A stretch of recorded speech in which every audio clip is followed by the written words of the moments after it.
শ্রী শ্রী রামকৃষ্ণ কথামৃত পঞ্চম পরিচ্ছেদ 1885 11ই মার্চ চতুর্থ খণ্ড। রাজপথে শ্রীরামকৃষ্ণের অদ্ভুত ঈশ্বরাবেশ। গিরিশের নিমন্ত্রণ, রাত্রেই যেতে হবে। এখন রাত 9টা। ঠাকুর খাবেন বলে রাত্রের খাবার বলরামও প্রস্তুত করেছেন।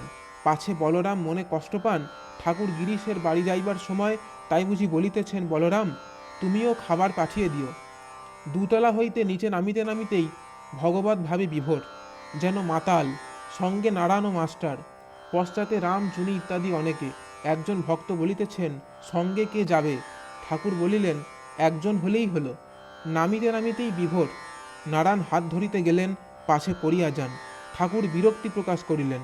কিয়ৎক্ষণ পরে নারায়ণকে সস্নেহে বলিলেন, হাত ধরলে লোকে মাতাল মনে করবে, আমি আপনি চলে যাব। বোসপাড়ার তেমাথা পার হচ্ছেন, কিছু দূরেই শ্রীযুক্ত গিরিশের বাড়ি। এত শীঘ্র চলছেন কেন? ভক্তেরা পশ্চাতে পড়ে থাকছে। না জানি হৃদয়ের মধ্যে কি অদ্ভুত দেবভাব হইয়াছে।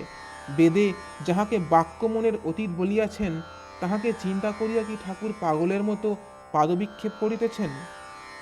এইমাত্র বলরামের বাড়িতে বলিলেন যে সেই পুরুষ বাক্যমনের অতীত নহেন, তিনি শুদ্ধ মনের, শুদ্ধ বুদ্ধির, শুদ্ধ আত্মার গোচর। তবে বুঝি সেই পুরুষকে সাক্ষাৎ করছেন?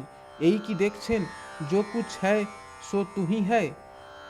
এই যে নরেন্দ্র আসিতেছেন, নরেন্দ্র নরেন্দ্র বলিয়া পাগল। কই নরেন্দ্র সম্মুখে আসিলেন, ঠাকুর তো কথা কহিতেছেন না। লোকে বলে এর নাম ভাব। এইরূপ কি শ্রী গৌরাঙ্গের হইত? কে এ ভাব বুঝিবে? গিরিশের বাড়ি প্রবেশ করিবার গলির সম্মুখে ঠাকুর আসে উপস্থিত হইলেন, সঙ্গে ভক্তগণ। এইবার নরেন্দ্রকে সম্ভাষণ করিতেছেন।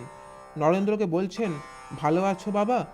আমি তখন কথা কইতে পারি নাই, কথার প্রতি অক্ষর করুণা মাখা। তখনও দ্বারবেশ উপস্থিত হন নাই। এইবার হঠাৎ দাঁড়াইয়া পড়িলেন। নরেন্দ্রের দিকে চাহিয়া বলিয়া উঠিলেন একটা কথা, এই একটি দেহি ও একটি জগৎ, জীব জগৎ।